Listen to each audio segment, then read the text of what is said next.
select. I mean, people who have specific questions they might like to ask, and we can. I've got the mic. Anybody has a question, I'll just bring you the mic. This is your time to get any question answered.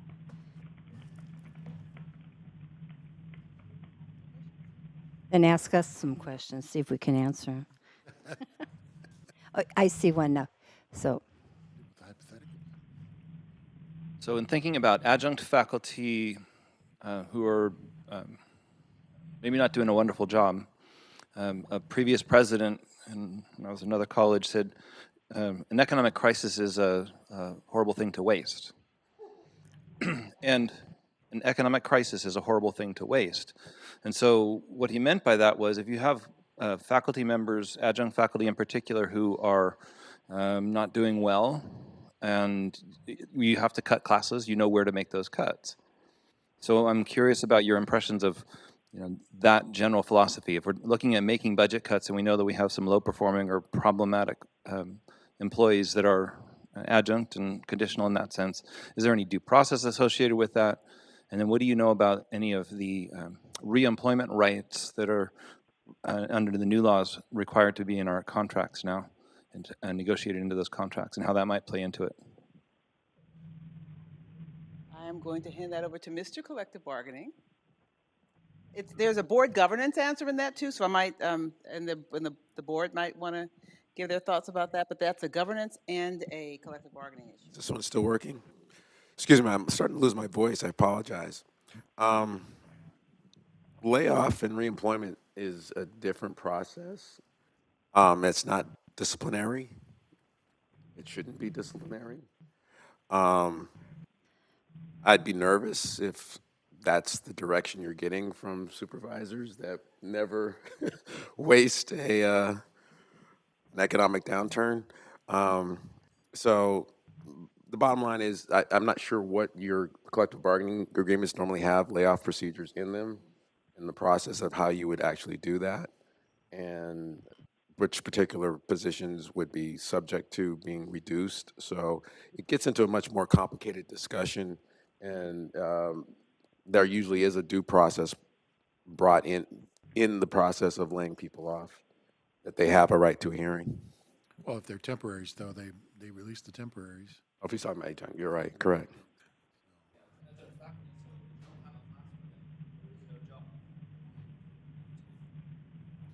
Well, despite of whether or not their performance or not, when I remember 03 when we went through a real contraction before 08, 09, it was to the point where they were releasing every temporary simply to make the budget balance because you don't want to lose. Okay. You can lay off your permanent academics and you take them in academics, but they do in fact have a hearing right. But it's just a hearing. I mean, if there's an economic Justification. they're going to be able to be laid off. It's just a process. The college presidents that I worked with were concerned about laying these people off and not getting them back because they would go somewhere else because they were good people he was laying off. Because usually when you get an economic situation, you're the good and the bad both go. So that's my experience in that. From a governance perspective, what we've been talking about with the perspective due process and law is really law and policy. But as a board member, there's the only employee that I have is the chancellor. I mean, and that's if we're convened with all of us, not our student trustees have certain rights under the Ed Code, but they don't make those personnel decisions.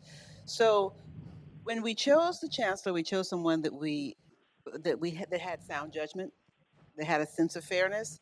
And as the board, that wouldn't be part of our policy. I mean, we're responsible for the legal compliance and for the making sure that our policies are clear and we adopt them as a board, but we wouldn't do an employment policy. I mean, that the idea that you don't waste an economic downturn, I would hope that that's not what our chancellor would say. But I would say to him, maybe you don't want to say that, but I wouldn't it would not be in the same realm as the stuff we're talking about here, which is with respect to policy, because what I have to do as a board member is make sure that I'm handling that I'm on the governance issue and the legal compliance issue in terms of making sure that our policies are fair and legally compliant. But those personnel decisions about who gets laid off or who doesn't get their class back, I could talk to the chancellor about it, but I don't. I want to stay out of that part because I know that I have to keep all the rest of my my trustees out of that issue. And if all 7 of us were trying to involve ourselves in, it would be bedlam. And I've seen what bedlam looks like. Don't want to go back there. Do you have in your contracts for adjuncts, like if they taught 6 semesters within a 4-year, excuse me, if you've taught with preferential, so you are negotiating that right now, how many semesters, and then they have a preferential right of, yeah, so that's another piece to be considered of.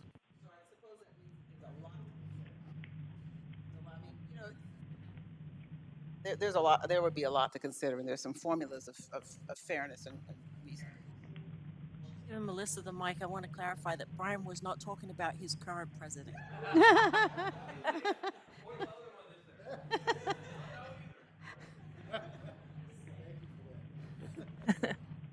I have a question about sufficient notice. It was mentioned earlier today that our policy that says 5 days is not sufficient and only by student email is not sufficient. What is your opinion on what should be sufficient notice? For the student conduct policy, that would be one of the great things about common policy and common law, something like that, is the judge. It's like the judge that was reviewing the pornography cases. He said, I don't know, I can't, I'm not sure what pornography is, but I know it when I see it. When you look at sufficient notice, it's going to take into consideration the context. Now, personally, my son doesn't read his emails.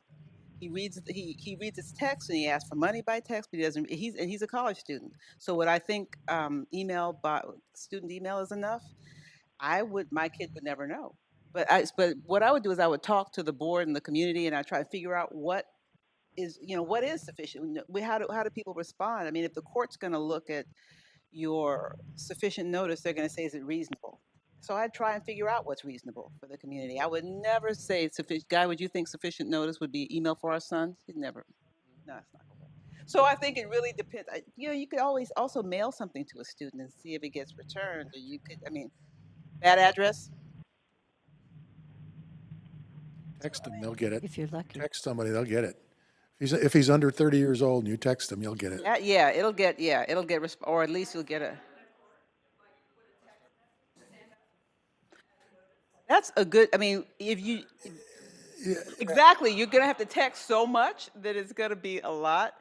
But you could also do more than one thing. You could send it by email and text and say, there's ways to shore it up because courts look at what's reasonable in the context, and there's certain statutes that say that if we mail something, it's reasonable notice. Yep. And if we serve something, we have statutes in civil procedure and litigation, but when you're dealing with college students, that you're probably going to get a situation where it's going to be considered what was reasonable under circumstances. And, if I email my son or my daughter, I'm not getting a response, and I'm the one that writes the check. So I kind of think maybe email and a text. It's really comes down to facts and circumstances, and then what is when you use the term legal notice. Notice means that it's reasonably calculated to transmit the information, and that a reasonable person would receive it. So, in other words, a lot of times when you're trying to provide notice to people, they're trying to avoid it. But if you've done everything that's reasonable, a reasonable person should get the notice. For example, the email, and then you mail it. And if you mail it to an address that student gave the college as their residence address, whether it's bad or not, it's not an issue. It's what the address the student gave the college. And also, we know we have issues. You have to change it if they've moved. We have issues of homelessness. It's expensive to live in certain places, so we have issues of students having, couch surfing or having homelessness.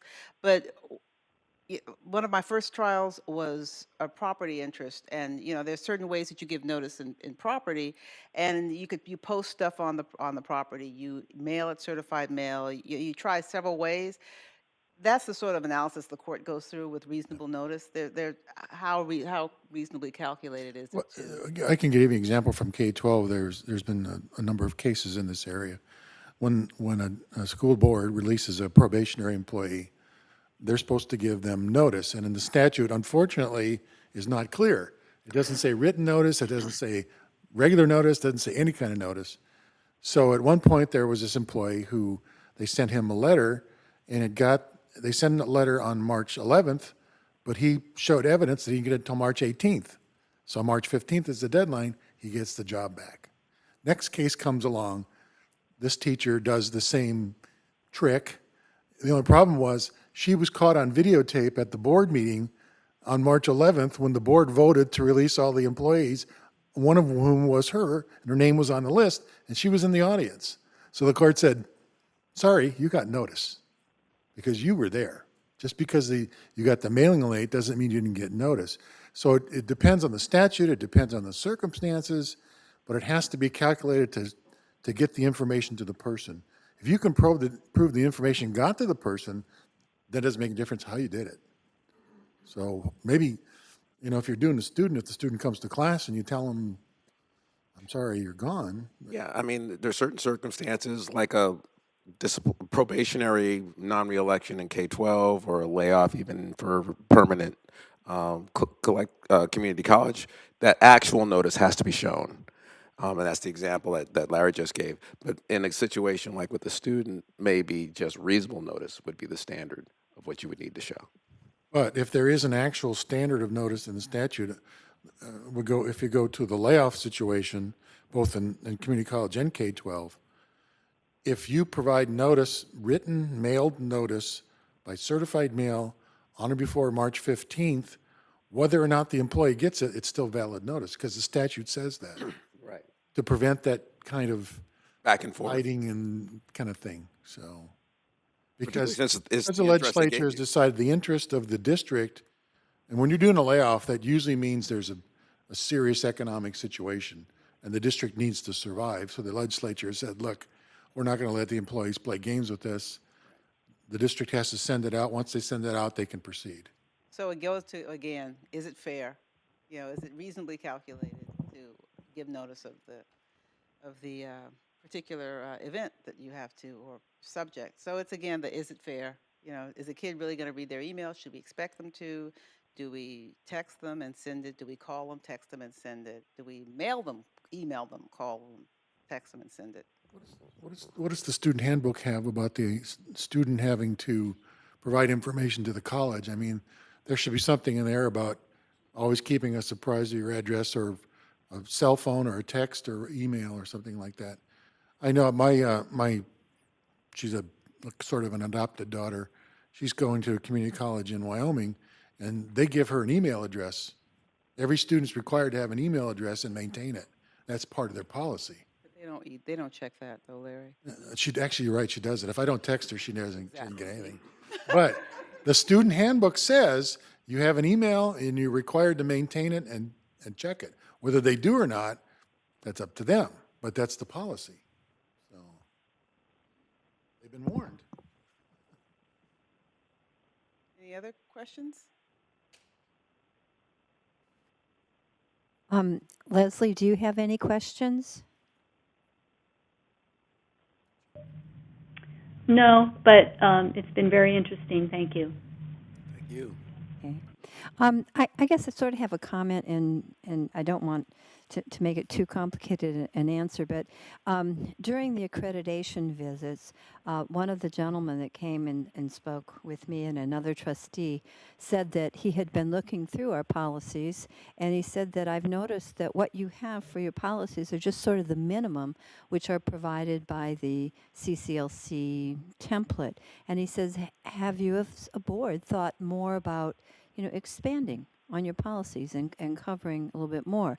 And my interest in due process is to treat people more equally. I want everyone to be treated as an individual of value. And I know that you can't go overboard. For instance, adjuncts, I think they deserve the same due process rights, but they can't have the same employment rights. We just can't, function that way.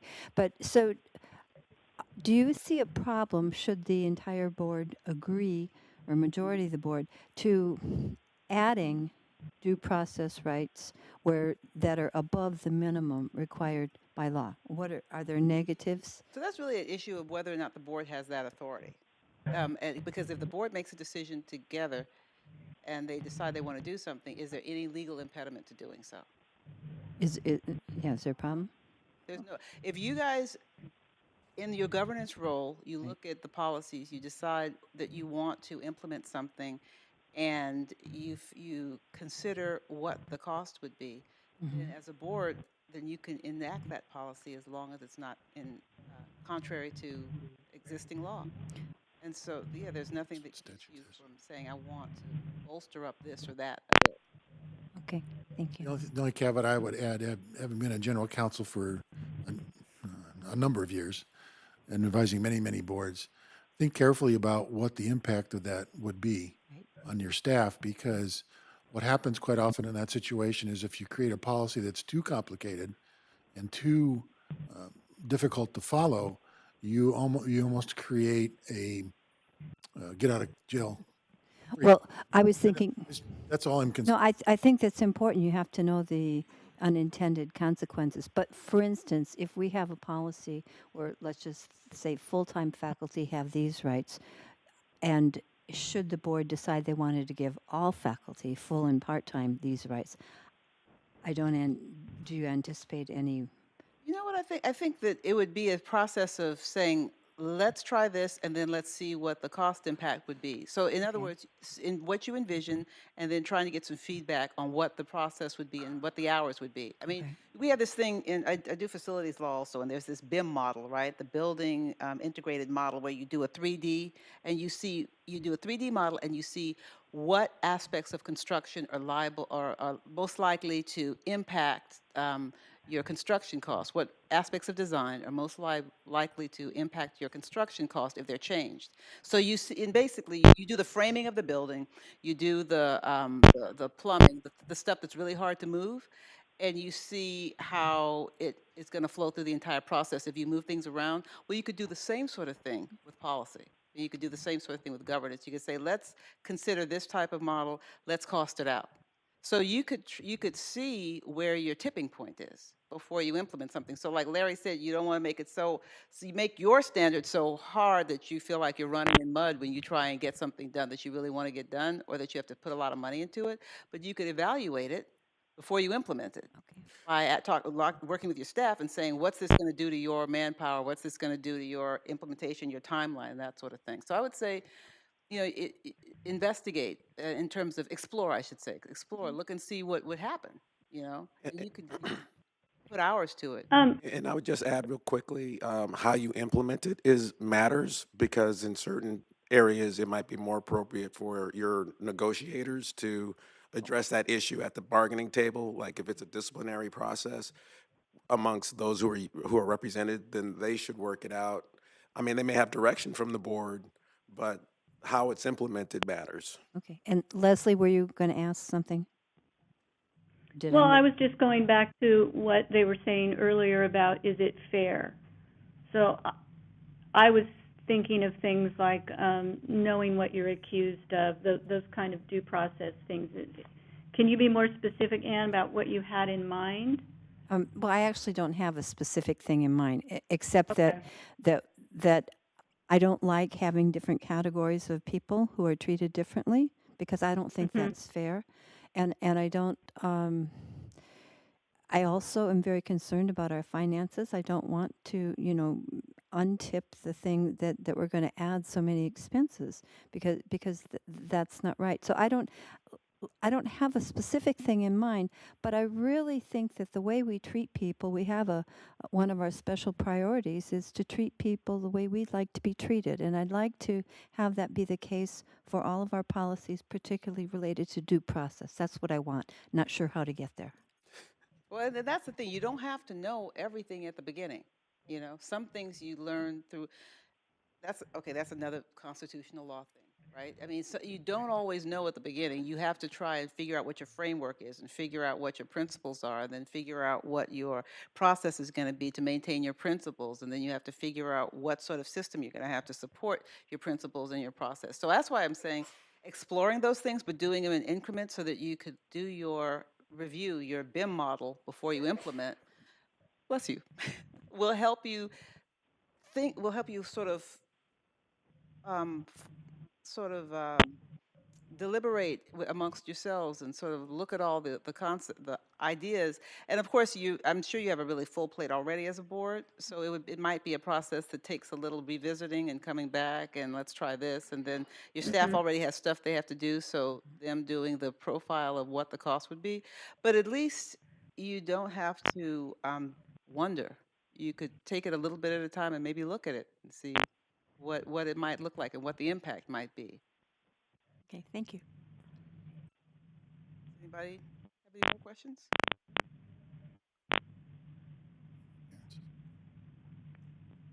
Everybody sick of hearing the lawyer talk?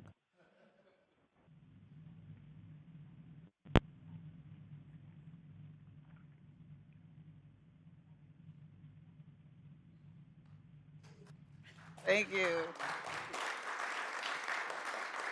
And my lovely assistants here.